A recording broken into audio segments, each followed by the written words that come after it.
Saw 3 Suffering. You haven't seen anything yet.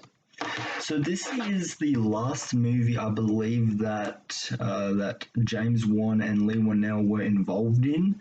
I'm just looking. So this was executive produced by James Wan and Leigh Whannell. Do they have story credit in this one? Yes, yeah. So yeah, the story is by Leigh Whannell and James Wan. So this is wrapping up.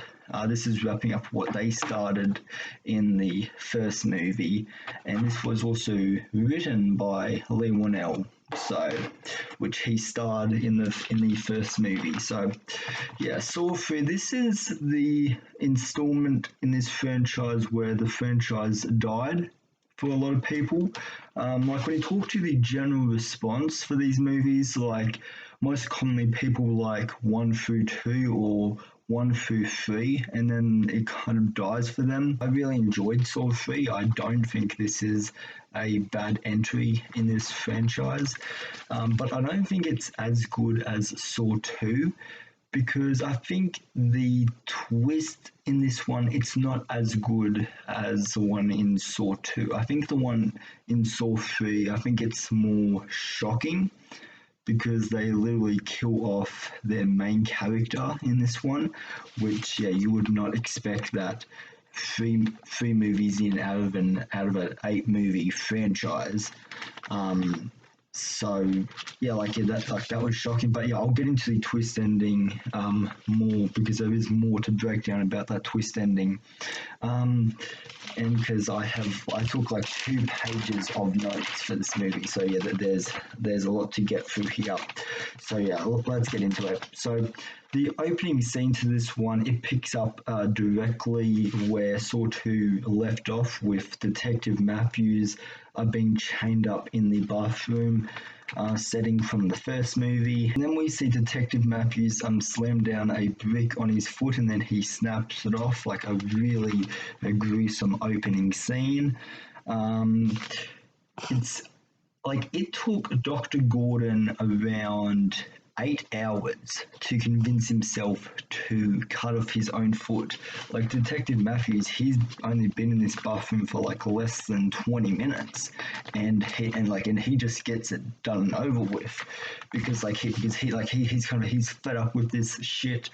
And he knows who's behind it now, because we saw Amanda up here, which that whole storyline that was set up at the end of Saw 2, it does come back into play. Like I said earlier, Detective Matthews, he's not seen a whole lot in the movie up until maybe the final like 30 minutes. The ending brings back I guess there's a revenge storyline for Detective Matthews and Amanda, and there's a really great sequence at the end of this movie, which yeah, I'll get into that. And the sound design in the opening scene and in the trap after this, it sounds amazing. Like sound design and sound mixing, it is excellent in this. It sounds really gruesome, and yeah. And then we have the second trap in this movie, where we see Troy attached. He has these hooks attached to his skin, and he has to pull them off. He has to pull them off one by one, and it's a really great trap. Like from a practical effects perspective, it looks really good, and and the set design and the camera work and the lighting, I thought was really good in that scene. But yeah, this is a really gruesome kill. And this trap perfectly defines what Jigsaw's morals mean. Is he puts people in these traps to learn them a lesson about their own life. And a lot of people say that these traps like that, they aren't winnable. Saw 3 proves that people can get out of these traps because Troy, he has like 60 seconds to get out of this trap, and in the final like 10 seconds, he has like one more chain on, and all he had to do was like rip that, and he would be out of that trap. And that's what I mean. It's like if he just ripped that in the final like 5 seconds, like he would have walked free. And so yeah, that's what I mean. Is that these traps, like, they are over the top, and as the franchise does progress, like the traps do become more bigger to the degree where it's where you can't get out, and there are even a few traps in this movie I would say like are hard to get out of. Because the fun thing, okay, so the fun thing about the traps in this movie is it's a team effort. Um, which, yeah, like for example, the rack kill, which, yeah, great practical effects on that kill, like holy shit. Um, it's like for that kill, that's a group effort. You need to work as a group to to get this guy free. So Jeff and the guy from the pig vat trap, like they had to work together to get him out of it, and so it wasn't really the guy in the rack. In the rack trap, he didn't really have to do anything. He had to put his own life in other people's hands, and so I did like that direction for this movie, where the traps, it does require teamwork. So I did think that was a cool direction for this movie. Let's see. Yes, Strom, he investigates the aftermath of the trap that we just saw. So that was the guy who had hooks in his skin. And then we have the angel trap, which this trap belongs to Allison, which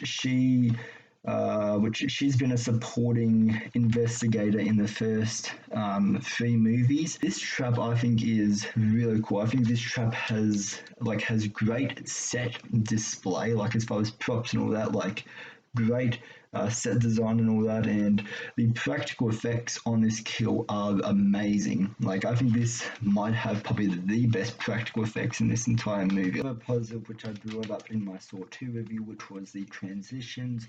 I'm going to bring that up a lot in this franchise because, just like I really dig the style of the transitions, like in the Saw franchise. I think the transitions were better done in Saw 2 than they were in Saw 3, but I think there are some really damn cool transitions in the third movie. And then we're introduced to Lynn, which Lynn is the wife of Jeff, which he's the test subject for this movie, and Lynn is a doctor at a hospital, and what does she have to do in this movie?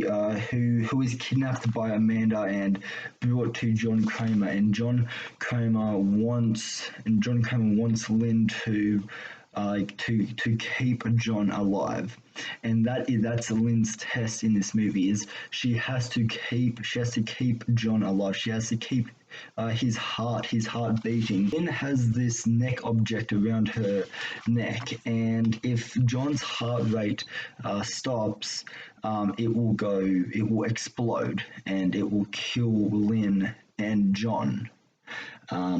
So there's a lot of pressure. There's a lot of pressure, like, on her character to keep his brain functioning. And basically, in Saw 3, John is on his deathbed, so he's on his last remaining moments here. So the game of this movie begins. So we see our test subject, Jeff, which Jeff's son died in a crash by a drunk driver, and his son's name was Dylan. He was 8 years old, and basically the objective of Jeff's, like, the reason why he's in this game is to find out like who his killer is, because John, he's familiar with Jeff's case. He's dived into. He's looked at at the nearby people who may have saw this situation go down, and so all of the traps have people in them that were either involved in the incident, or were nearby and saw the drunk driver hit Dylan.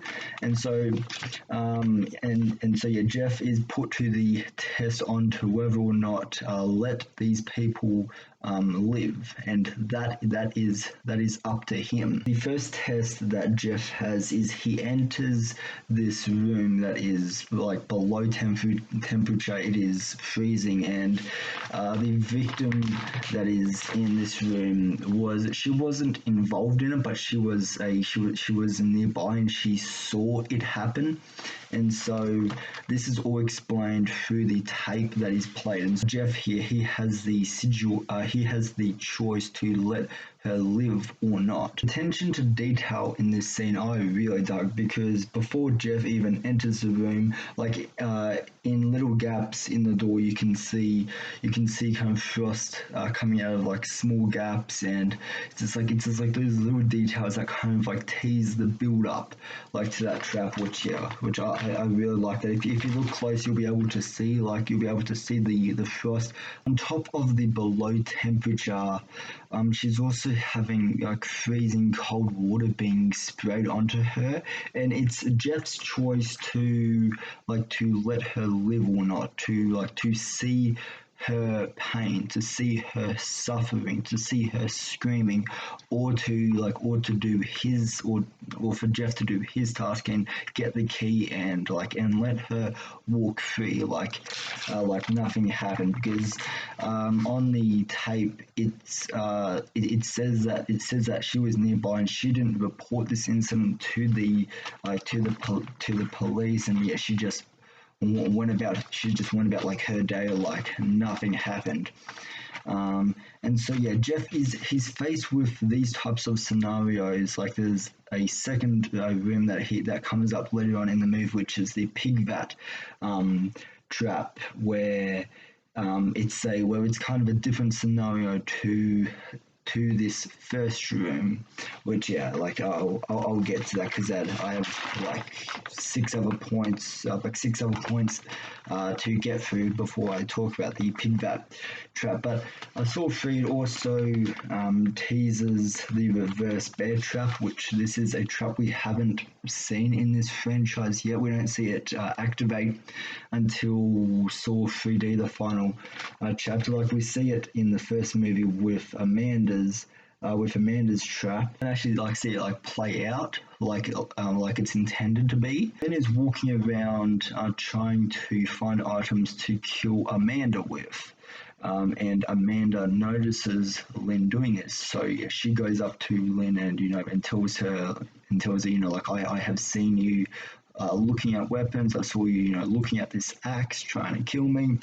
And then she goes on to talk about the reverse bear trap, and we see how it works, and that's just one of the many teasers in this franchise of that trap. Cut to a flashback of Amanda's trap in the first film, where we see John Kramer setting the reverse bear trap on Amanda. So yeah, I thought that was pretty cool to go back to the first movie and to expand that story and kind of show how some of the traps in that movie were set up, and yeah, I thought that was really cool. And now this is where we get to the pig vat trap, which is probably one of the most disgusting traps in this entire franchise. There might be a trap in the future installments of this franchise that might top this one, but as for now, out of the first three movies, this is probably the most disgusting, because like literally what's happening is there's pig guts being thrown. There's a vat that's being filled up with pig guts and intestines, and it's like it's a really gruesome kill. And this is the second room. This is the second room for Jeff's character, where this was another guy that was this was another guy that was either involved in or he was nearby when Dylan died. But Jeff, this time around, he actually lets this guy survive, and Jeff, he has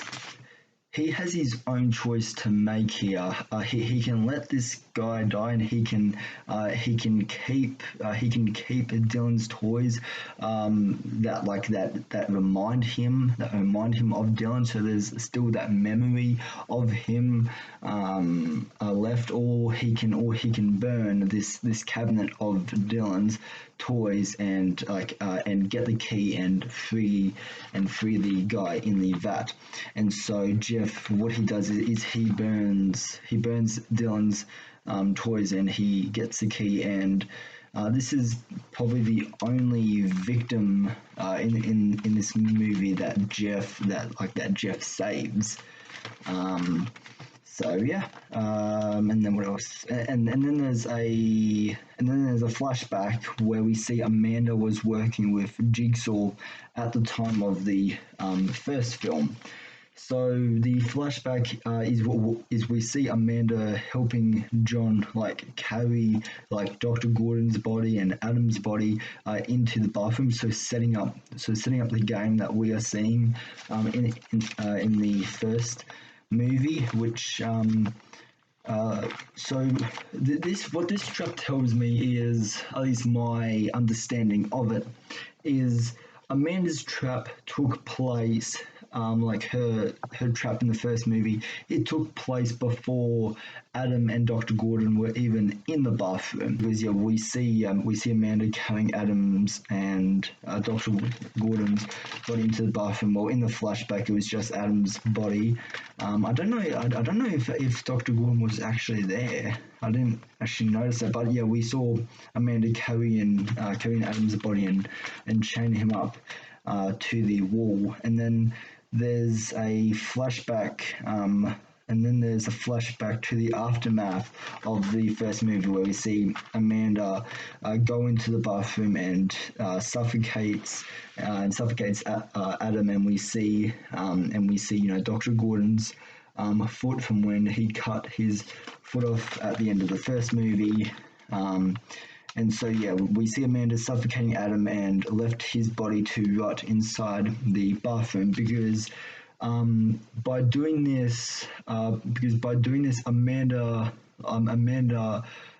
is still kind of getting used to being Jigsaw's apprentice. So she's very new to this game, and at this point in time, she didn't like seeing people go through this pain or having to live on until they die with that pain. And so Amanda thought by suffocating Adam, it was a more quicker way of dying. But see Detective Matthews in the hallway, and this is just seconds after Detective Matthews snapped his foot off. And so yeah, he's out of the hallway, limping himself to freedom, and Amanda is there to check on Detective Matthews, but then she finds out that Detective Matthews is out of the trap. Amanda is scared here because Detective Matthews got out of the trap, and Detective Matthews, he's the only person I believe that knows Amanda is working for Jigsaw.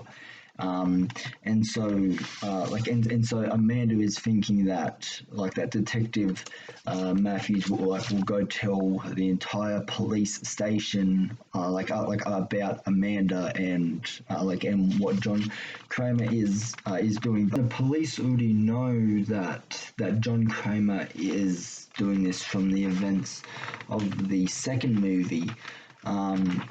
But I think what Amanda is like scared of that is that he will tell that there's that is that John Kramer has like people to do it for him now, even after his death. Like they will continue to put people in these traps and continue playing the game, and continue on John Kramer's legacy. So I think that's what Amanda is scared of him, and so Detective what happens here, and so your Detective Matthews finds Amanda and like bashes the shit out of her. Amanda gets the upper hand, and then Amanda leaves Detective Matthews like on the ground as she walks away. Detective Matthews is saying you will never be Jigsaw. You are not Jigsaw. You stupid bitch, and all of these insults. And as Amanda's walking away, she pauses because she's hearing Detective Matthews like saying these insults, and for a minute like you think that she's going to go back to him. But no, Amanda just drops to the ground crying, which there is an emotional storyline here where, in a way, Amanda's past has catched up to her. While she still has those memories, she has those memories like of her past life, of being a drug addict. And treating herself badly, which she still does in this movie. Where there's a scene in this movie where you see Amanda cutting herself, and you see on her leg that this isn't her first time that she's done this. She's done this quite a few times, and these are like new scars.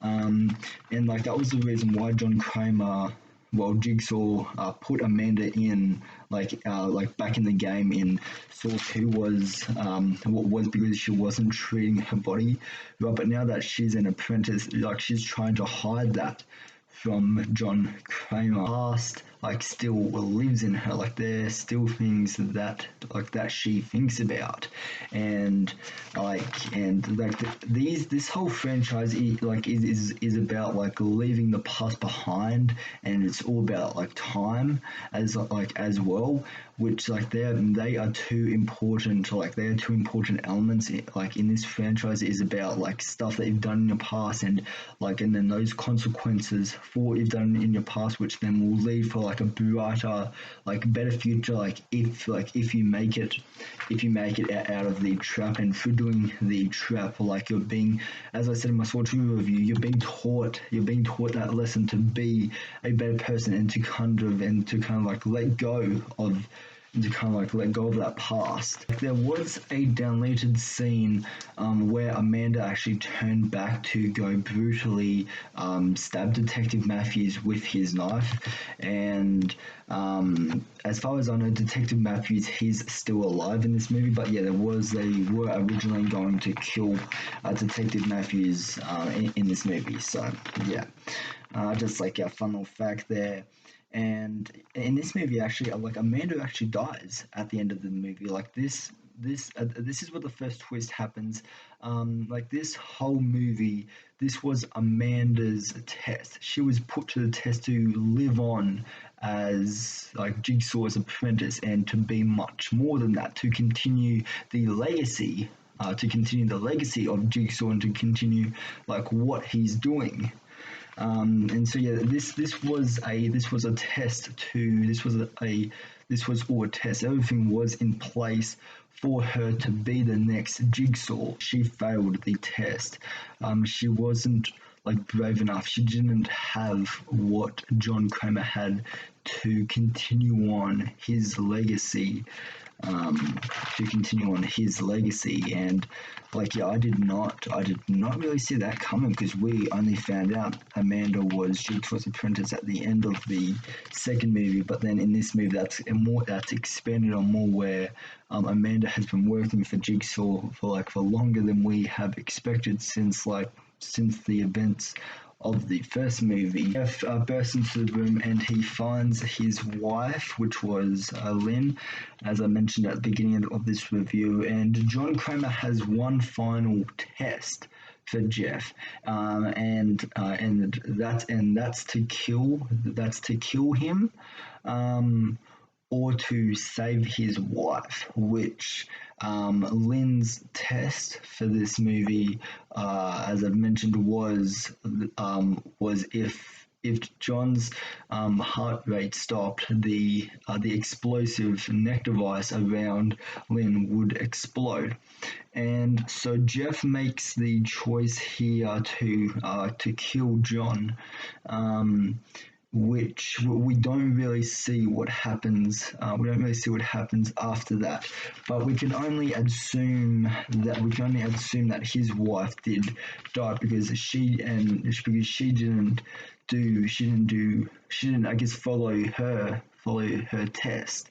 I mean, like in one way she did because she did keep John Kramer alive, but it was more what Jeff did, which led to the consequences of her death, which I did not expect this ending coming 3 movies in, and John's already dead, and he's the main character here.